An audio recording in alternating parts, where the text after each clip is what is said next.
നമസ്കാരം. ഇന്നത്തെ സിനിമാ വാർത്തകളിലേക്ക്.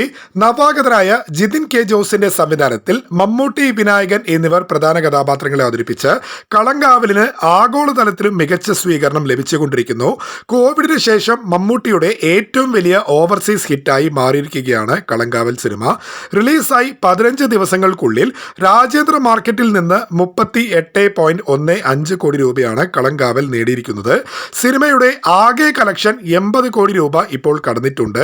വെറും 29 കോടി രൂപയാണ് കളങ്കാവൽ സിനിമയുടെ ബഡ്ജറ്റ്.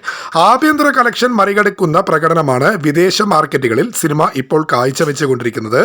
ഇന്ത്യൻ മാർക്കറ്റിൽ 14 ദിവസം കൊണ്ട് സിനിമ നേടിയത് 40.88 കോടി രൂപയായിരുന്നു. എന്നാൽ റിലീസായി 8-ാം ദിവസം GCC ബോക്സ് ഓഫീസിൽ മാത്രം സിനിമ 3 മില്യൺ ഇപ്പോൾ പിന്നിട്ടു. മിഡിൽ ഈസ്റ്റിലടക്കം സിനിമ ഇപ്പോഴും നിറഞ്ഞ് ഓടുകയാണ്. ഭീഷ്മ പർവത്തെ മറികടക്കാനാണ് കളങ്കാവൽ മമ്മൂട്ടിയുടെ ഏറ്റവും വലിയ ഓവർസീസ് ഹിറ്റായത്.